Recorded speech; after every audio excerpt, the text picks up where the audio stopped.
এই সরকার চোরকে প্রোটেকশন দেওয়ার জন্য, অবৈধ লুটেরাদের সুযোগ দেওয়ার জন্য এই কালো টাকা সাদা করার নামে মাত্র মূল্য 15% করে এটা সুযোগ দিয়েছে। এই সরকার ক্ষমতায় থাকার জন্য সংবিধানকে কেটে ছিঁড়ে এটা গণবিরোধী সংবিধানে পরিণত করেছে। এই বাজেট একটা লাইনে বললে আমরা বলতে পারি এই বাজেট ঘুষ দুর্নীতিকে উৎসাহিত করার সংবিধান বিরোধী বাজেট।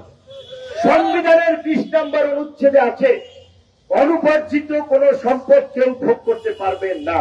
তাহলে এই যে 15% ঘুষ দিয়ে, আপনার কর দিয়ে, ভ্যাট দিয়ে, ট্যাক্স দিয়ে কালো টাকাতে সাদা করার সুযোগ দেওয়া হলো, তাহলে বাজেট দিয়েছেন অর্থমন্ত্রী এবং সরকার সংবিধানের বিরুদ্ধে গিয়ে বাজেট দিয়েছেন। এই সরকার সংবিধানের কথা বলছেন, বাজেট দিয়েছে। ছাত্রলীগের আমাদের ভাইদের বক্তব্য শুনলাম, তারা অনেকে প্রধানমন্ত্রীকে সমাজ বিজ্ঞানী, রাষ্ট্রবিজ্ঞানী, দার্শনিক বিভিন্ন পদে ভূষিত করেছে।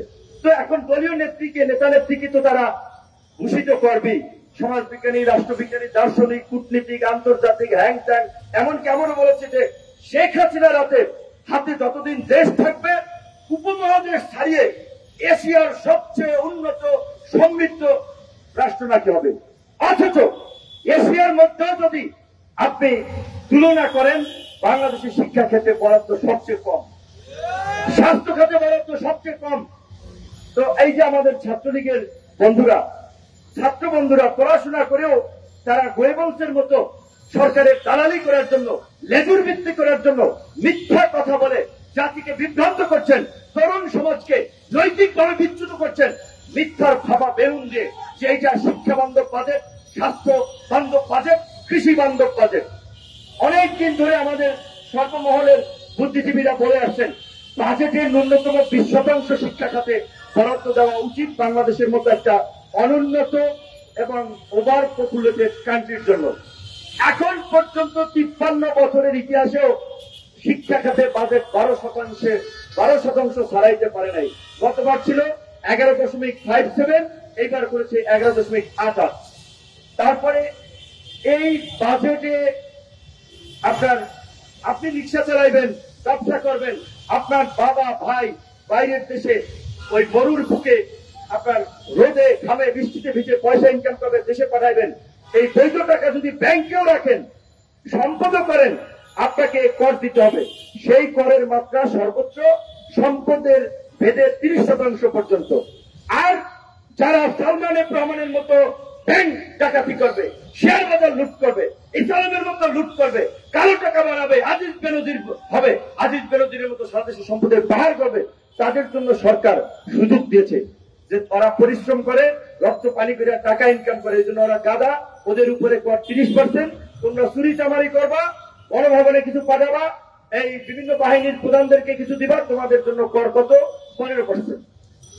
আজকে এই আজিজ এবং বেনজির, পুলিশ এবং সামরিক বাহিনী প্রধান, দুই প্রধানের যদি এই অবস্থা হয়, বন্ধুগণ আপনারা কমন সেন্স থেকে চিন্তা করেন তাহলে বাকিদের কি অবস্থা। আজকে এমন কোন সরকারি সেক্টর, দপ্তর, অফিস আছে যেখানে ঘুষ দুর্নীতি চলে না? ঘুষ ছাড়া আপনি সেবা পাবেন। এমনকি হাসপাতালের মর্গে থেকে লাশ নিতে হলেও পুলিশকে ঘুষ দিতে হয়, হাসপাতাল কর্তৃপক্ষকে ঘুষ দিতে হয়। আজকে দুর্নীতি রাষ্ট্রের রঞ্জে রঞ্জে এইভাবে ছড়িয়ে পড়েছে। দুর্নীতি একটা মহামারী আকার ধারণ করেছে। কাজে এই দুর্নীতির বিরুদ্ধে আজকে যুব সমাজকেই জাগতে হবে, তরুণ সমাজকেই জাগতে হবে। 52, 69, 71, 90 সমস্ত ইতিহাসের আন্দোলন সংগ্রামের ছাত্র, যুবক, তরুণরাই রাজপথে বুক চিতিয়ে দাঁড়িয়েছে, তরুণরাই রক্ত ঢেলেছে, তরুণরাই সংগ্রাম করেছে। আজকের এই জাতিবাদ বিরোধী আন্দোলনেও তরুণদেরকেই রাজপথে নামতে হবে, তরুণদেরকেই রাজপথে ঢেউ তুলতে হবে। তরুণরা, যুবকরা আগাইয়ে না আসা পর্যন্ত এই জাতিবাদের পতন হবে না।